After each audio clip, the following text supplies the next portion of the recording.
Banten, Bu. Oh, jurusan apa? BK. Semester berapa sekarang ini? Semester 5. Semester 5. Berarti sekarang lagi sibuknya tugas observasi ya? Iya, Ibu, kebetulan di semester ini nih kebanyakan MK itu pada observasi. Jadi ini lagi sibuk nyusunin laporan hasil observasinya, Bu. Berarti Inai kurang lebih 1 tahun setengah bulan lagi ya? Amin, Bu. Iya, Bu, doain ya, Bu. Ya, semoga Inai cepat lulus ya. Amin. Nah, semangat belajarnya Inai. Iya, Ibu. Terima kasih, Bu. Inai tahu tempat konselingnya dari mana? Dari teman, Bu.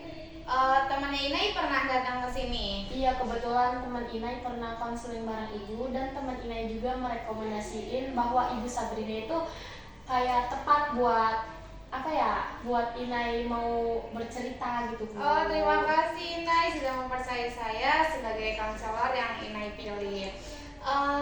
Tapi untuk Inai sendiri, apa sudah pernah melakukan konseling individual? Belum pernah, Bu. Kebetulan hari ini baru pertama kali konseling individual bareng Ibu. Berarti ini pertama kalinya ya? Iya, Ibu. Berarti Inai belum tahu apa itu konseling individual ya? Baik Inai, sebelum saya memberi pemahaman mengenai konseling individual, alangkah baiknya kita membaca doa dulu ya. Membaca doa dimulai. Oke, baca doa selesai. Baik Inai, karena di sini Inai pertama kalinya ya melakukan konseling individual, jadi saya memberikan pemahaman terlebih dahulu kepada Inai supaya Inai paham apa itu konseling individual. Konseling individual itu suatu proses pemberian layanan kepada individu yang dilakukan secara face to face atau secara langsung. Seperti kita ini ya. Konseling individual ini bertujuan untuk mengembangkan potensinya Mbak Inai, mengembangkan keterampilannya Mbak Inai, supaya Mbak Inai itu bisa memahami dan mengenali dirinya. Nah, di dalam konseling individual itu terdapat 5 asas Mbak Inai. Yang pertama itu ada asas kerahasiaan, di mana data atau informasi yang Mbak Inai berikan kepada saya itu saya akan rahasiakan karena di sini saya sudah disumpah konselorkan. Yang kedua itu ada asas keterbukaan, di mana Mbak Inai itu secara terbuka dan secara bebas untuk mengemukakan pendapat yang Mbak Inai ingin sampaikan kepada saya. Yang ketiga itu ada asas kesukarelaan, di mana Mbak Inai itu datang ke sini secara sukarela ya, tanpa ada paksaan. Iya, Ibu.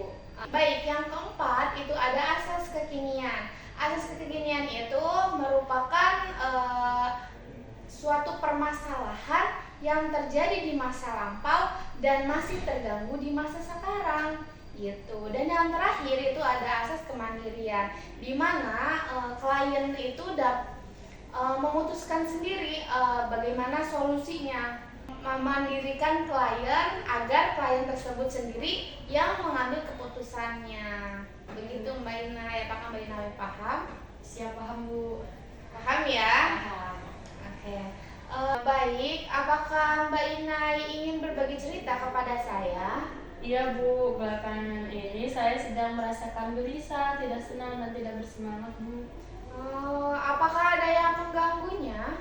Jadi gini, Bu, saya ingin bercerita apa yang membuat saya merasakan itu semua. Saya harap Ibu bisa membantu saya menemukan solusi untuk masalah yang saya sedang hadapi sekarang ini. Baik Mbak Inai, saya tidak menjanjikan bahwa saya bisa membantu Mbak Inai keluar dari masalah ini, karena selesai atau tidaknya masalah Mbak Inai itu bergantung kepada keputusan Mbak Inai sendiri gitu. Jadi di sini saya hanya menjembatani Mbak Inai. Saya gelisah dan sedih karena keadaan keluarga saya, Bu. Keluarga saya sudah tidak seharmonis dulu, dan sebenarnya saya itu membutuhkan perhatian yang lebih dari kedua orang tua saya. Mereka sudah bercerai sejak saya kelas 11 SMA, dan sekarang mereka sudah memiliki pasangan masing-masing, Bu. Ayah saya sudah meninggal dan tinggal di luar kota, dan saya bersama adik saya tinggal bersama ibu saya. Seperti itu, saya merasakan betul ya apa yang Mbak Inai rasakan terkait masalah yang Mbak Inai hadapi saat ini. Selain itu, apa ada masalah lain yang mengganggu Mbak Inai? Jadi Bu, saya memiliki adik laki-laki dan ikut tinggal bersama ibu saya. Adik saya itu sekarang kelas 11 SMA. Permasalahannya itu ibu saya harus ikut suaminya ke Australia bersama suaminya. Sedangkan saya dan adik saya harus tetap tinggal di Indonesia, di rumah kami yang bersama ibu itu harus berdua doang, Bu. Oh, jadi orang tua Inai sudah bercerai. Ayah Inai sudah memiliki pasangan di luar kota dan ibu Inai sudah menikah juga dengan orang Australia. Dan saat ini ibu Inai ingin pergi ya ke Australia ikut dengan suaminya. Sedangkan Inai di Indonesia itu hanya berdua dengan adik laki-laki Inai. Iya Ibu, benar Bu. Jadi saya tuh gelisahnya karena ini Bu, jadi kayak takut juga gitu Bu. Jadi kayak tidak bersemangat untuk bersekolah lagi gitu, berkuliah gitu untuk mengikuti MKMK ini gitu. Tapi dari masalah ini, apakah Mbak Inai punya solusi dari hati Mbak Inai sendiri? Tapi menurut kata hati aku sih, aku harus tetap merelakan ibu saya untuk tinggal di Australia bersama suaminya, walaupun berat untuk saya dan adik saya gitu kan. Benar Inai, itu pilihan yang tepat ya, karena Inai harus merelakan ibu Inai. Di sini udah pilihan yang sudah mendewasakan Inai banget, karena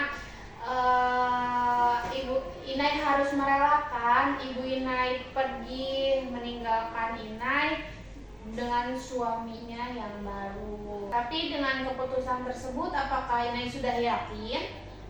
Saya harus tetap tinggal bersama adik saya. Jadi keputusan itu saya sudah yakin gitu Bu. Saya itu bahwa harus merelakan ibu saya untuk tinggal di Australia bersama suaminya. Jadi Inai sudah yakin dan sudah rela ya kalau misalkan ditinggal oleh ibu Inai pergi ke luar negeri, sedangkan Inai di Indonesia hanya berdua dengan adik Inai. Dengan umur Mbak Inai yang sekarang yaitu sudah dewasa banget sih itu jawabannya. Dan bagaimana aja itu Mbak Inai menyikapinya dari permasalahan tersebut ya.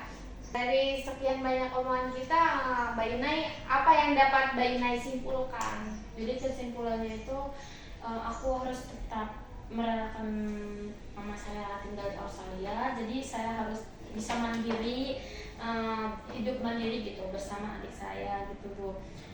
Dan saya juga harus bersemangat kembali untuk bersekolah Bu. Bagus Inai, keputusan Inai udah dewasa dan Inai juga sudah bisa menyikapi hal tersebut. Itu sudah bagus Nai.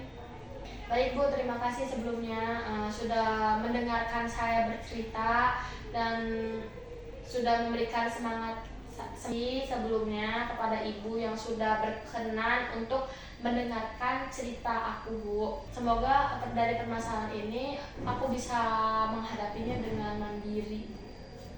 Terima kasih Bu sekali lagi. Sama-sama. Jadi Inai tidak perlu khawatir ya untuk bercerita dengan saya. Apabila Inai ingin bercerita kembali dengan saya, Inai boleh datang ke tempat konseling ini. Semoga Inai makin bersemangat kuliahnya ya. Dengan keputusan tersebut, Inai bisa lebih mandiri kembali ya. Ya Bu, terima kasih. Sama-sama Inai.